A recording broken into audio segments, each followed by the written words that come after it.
శ్రీమాత్రే నమః.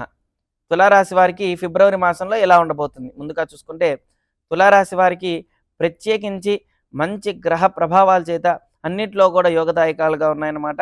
అయితే జాగ్రత్తలు పాటిస్తూ ఉంటే చాలా జాగ్రత్తగా, మౌనంగా అన్నిట్లో కూడా విజయం సాధించొచ్చనమాట. ముందుగా చూసుకుంటే వ్యయస్థానంలో వచ్చేసరికి కేతువు అన్నమాట. అదేవిధంగా వీరికి షష్టమ స్థానంలో రాహు ఉన్నాడు కాబట్టి పంచమ స్థానంలో శుక్ర, శని కలయికతో ఉంది. అదేవిధంగా మరి చతుర్థంలో బుధుడున్నాడనమాట. సహజంగా వ్యాపారం గానీ, ఉద్యోగం గానీ అనేక రకముల సమస్యల నుంచి ఇప్పుడు బయటపడతారు. మంచి యోగదాయకం. గ్రహస్థితులు అనుకూలంగా ఉన్నాయి. అన్నిట్లో కూడా విజయం సాధిస్తారు. స్త్రీ మూలకంగా కొద్దిగా సమస్యలు ఏర్పడినప్పటికీ కూడా మౌనంగా ఉంటే మంచిది. మంచి ఫలితం వస్తుంది. అదేవిధంగా సంతానపరంగా చాలా జాగ్రత్తలు పాటించాలి. స్త్రీ అయిన పురుషులైనా సరే, ఎవరైనా సరే పంచమ స్థానంలో శుక్రుడు ఉండటం అనేది యోగం. అదేవిధంగా దాంతో పాటుగా శనిగా ఉన్నాడు కాబట్టి శని శుక్ర కలయికతో ఉండటం వల్ల చాలా జాగ్రత్తగా వ్యవహారం చేసుకోవాలి. మరి గర్భిణీ స్త్రీలైనా సరే చాలా జాగ్రత్తగా ఆచితూచి అడుగు వేయాలి. తినే పదార్థం ఒకటికి 2 సార్లుగా ఆలోచించి అది తినచ్చా లేదా అనేది ఆలోచించి తింటే చాలా మంచిదనమాట. 1, 2 సార్లుగా 10 మందిని పెద్దల్ని సంప్రదించి సంతానపరంగా కూడా చాలా జాగ్రత్తలు వహించటం మంచిదనమాట. అన్నిట్లో కూడా విజయం సాధిస్తారు. షష్టమంలో రాహు ఉండటం వల్ల అనవసరమైన ఆలోచన పెట్టుకోవడం, స్థిరత్వం లేకపోవడం, కాన్సంట్రేషన్ లేకపోవడం, శత్రువులకి మనకి ఏదైతే ఇబ్బంది ఉందో అది 10 మందికి తెలియచేయడం. మీరు ఏదైతే ఇప్పటివరకు ఇబ్బందులు పడుతూ ఉన్నారో దానికి తగ్గట్టుగా మీకు మంచి జరుగుతుంది. అవన్నీ కూడా తొలగిపోతాయి. కానీ మీరు చెప్పేవన్నీ కూడా ఎలా ఉంటాయంటే మీరు చేసే ఉద్యోగం గానీ, మీకు ప్రమోషన్ రాంగానే 10 మందికి చెప్పేయడం వల్ల ఖచ్చితంగా అది మీకు వ్యతిరేకత ఎదురవుతుందనమాట. దాని ద్వారా మీకు స్థిరత్వం మీద కొడుతుంది. కాన్సంట్రేషన్ చాలా జాగ్రత్తగా ఉండాలి. రాహు ప్రభావం అనమాట. కాబట్టి మనకి గ్రహాలు ఏది బాలేదు, ఏ గ్రహం బాలేదదే ఆదిత్యాది నవగ్రహాలు అంటారనమాట. మనకి ఏ గ్రహం బావుంది, ఏ గ్రహం బాలేదో చూసుకొని ఆ యొక్క గ్రహ ప్రభావానికి మనం శాంతి గాని, జపం గాని ఏదన్నా చేస్తే మంచి ఫలితం వస్తుంది. సూర్యగ్రహం గనక సరిగా లేకపోతే కోపము, క్రోధము, ఆవేశము, ఆత్మపీడ ఇవన్నీ కూడా ఎదురవుతూ ఉంటాయన్నమాట. అనుకోని సంఘటనలు ఎదురవ్వడం, అనుకోని ప్రయాణాలు చేయటం, అనవసరమైన మాటలు ఎక్కువగా మాట్లాడడం, వ్యతిరేకత ఎక్కువ ఉండటం, ఎక్కడికి వెళ్ళినా కానీ అవగాహన లేకపోవడం, 10 మంది ముందు కూడా ఎక్కువగా కూడా చిల్లరగా తిరిగే అవకాశం ఎక్కువగా ఉంటుంది. జాతకంలో రవి బాలేకపోతే పితృ సంబంధమైన వర్గం నుంచి మనకు సపోర్ట్ లేకపోవడం, తండ్రి నుంచి సపోర్ట్ రాకపోవడం, అదేవిధంగా పితృ సంబంధమైన దోషం ఇవన్నీ కూడా రవి అంటే రవిగ్రహం వల్ల తెలుస్తాయన్నమాట.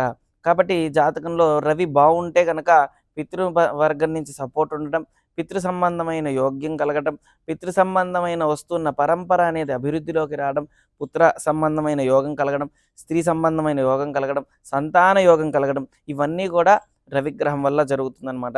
మన జాతకాన్ని పరిశీలించినప్పుడు రవి ఏ స్థానంలో ఉన్నాడో తెలుసుకొని పరిశీలించి దాని ద్వారా యోగ్యాన్ని తెలిస్తే మంచి ఫలితం ఉంటుందన్నమాట.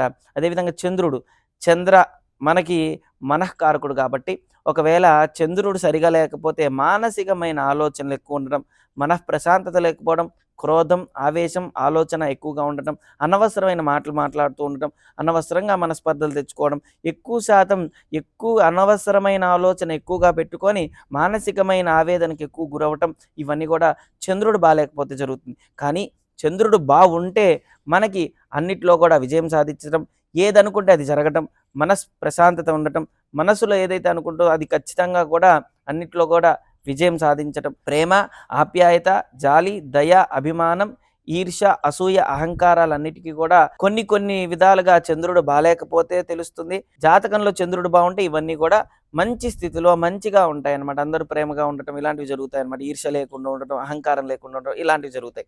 ఒకవేళ కుజుడు బాలేకపోతే జాతకంలో రుణబాధ అనమాట. మనకి గ్రహాల్లో 2 గ్రహాలు చాలా పెద్దవన్నమాట. పెద్ద గ్రహాలంటే ఒకటి కుజగ్రహం, రెండోది శనిగ్రహం. కుజుడు కర్మకారకుడు, అదేవిధంగా రుణకారకుడు. మనం చేసిన రుణం, దైవతా రుణం, మనుష్య రుణం, పాతృ రుణం, పితృ రుణం ఇలా కొన్ని లక్షల రుణాలు ఉంటాయి. కాబట్టి ఆ రుణానికి సంబంధించింది ఏదో ఒక విధంగా కుజుడు బాలేకపోతే ఒక వ్యక్తి, మనం నమ్మిన వ్యక్తి మనల్ని మోసం చేయడం కానీ, మన దగ్గర డబ్బులు లేదంటే మన దగ్గర ద్రవ్యం అపహరించడం కానీ ఇవన్నీ కూడా కుజుడు బాలేకపోతే జరుగుతాయన్నమాట.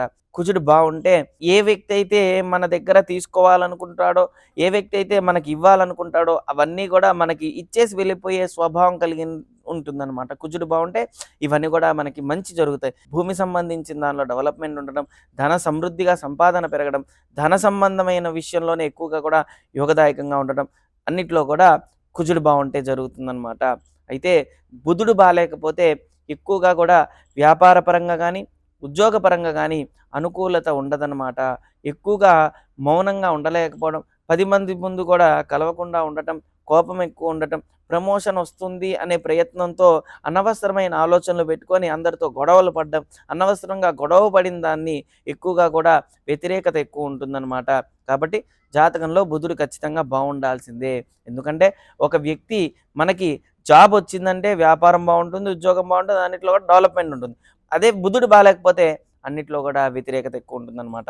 కాబట్టి బుధుడు బావుంటే వ్యాపారంలో మంచి వృద్ధి చెందడం, వ్యాపార పరంగా మంచి ధన సంపాదన పెరగడం, అన్నిట్లో కూడా లాభాలు చేకూరడం, అదేవిధంగా ప్రమోషన్స్ ఉద్యోగంలో కూడా మీరు చదువుకున్న చదువుకి తగ్గట్టుగా కాకుండా మీ మేధస్సు తగ్గట్టుగా ఉద్యోగం రావడం, మేధస్సు పరంగానే ఎక్కువగా వృద్ధిలోకి రావడం, ఇవన్నీ కూడా బుధుడు కారణం అనమాట. అందుకే జాతకంలో ఖచ్చితంగా బుధుడు బావుండాలంటారనమాట. అదేవిధంగా ఒకవేళ గురు బాలేకపోతే ఏం జరుగుతుంది? జాతకాన్ని ఎప్పుడైనా పరిశీలించినప్పుడు గురుగ్రహం చాలా ఇంపార్టెంట్. చాలామంది ఏమంటూ ఉంటారంటే గురుబలం లేదండి అంటూ ఉంటారు. లేదంటే గురుబలం ఉందండి అంటారు. అంటే గురుబలం ఉంటే ఏంటంటే మంచి యోగదాయకంగా ఉంటుంది. విద్య యందు ఖచ్చితంగా కూడా అన్ని విద్యలు కూడా రాణించగలుగుతారు.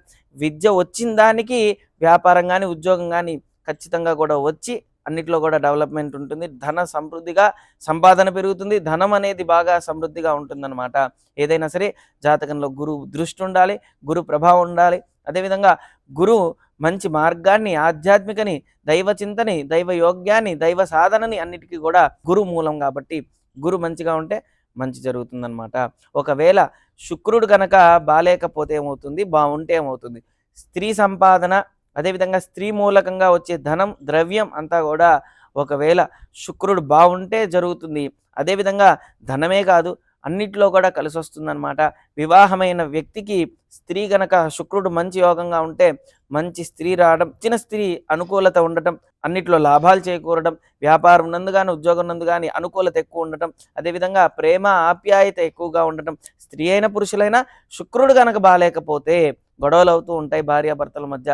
సఖ్యత ఉండదు. ఏదో ఒక సమస్య ఎదురవుతూ ఉంటుంది. మనస్పర్ధలు ఎక్కువ వస్తుంటాయి. అనవసరమైన ఆలోచన ఎక్కువ పెట్టుకోవడం, గొడవలు పడడం ఇవన్నీ రకమైన సమస్యలుంటాయి. కాబట్టి శుక్రుడు ఖచ్చితంగా గూడా బావుండాలి. శనిగ్రహం బాలేకపోతే గొడవలవుతూ ఉంటాయి. మనస్పర్ధలొస్తాయి. ఎక్కడికన్నా వెళ్ళేటప్పుడు, ప్రయాణం అప్పుడు గొడవలవుతూ ఉంటాయి. యాక్సిడెంట్లు, వాహనాది ప్రమాదాలు, మోకాలు నొప్పులు ఇవన్నీ గూడా శని బాలేకపోతే జరుగుతాయి. మంచి మాట్లాడినా చెడుగా అర్థం చేసుకోవడం, మంచి మాట్లాడినా మంచిగా సహాయం చేసినా చెడు అభిప్రాయాలతో చూడటం ఇవన్నీ గూడా జరుగుతాయి. కానీ మన జాతకంలో శని బావుంటే కర్మ కాబట్టి ఫస్ట్ మన కర్మ ఎలా ఉందనేది జాతకం బట్టే తెలుస్తుంది. కాబట్టి శని బావుంటే అన్నిట్లో యోగదాయకంగా ఉంటుంది. అన్నిట్లో కలిసొస్తుంది. ఏదైతే మీరు అనుకుంటారో అన్నిట్లో కూడా లాభాలు చేకూరుతాయి.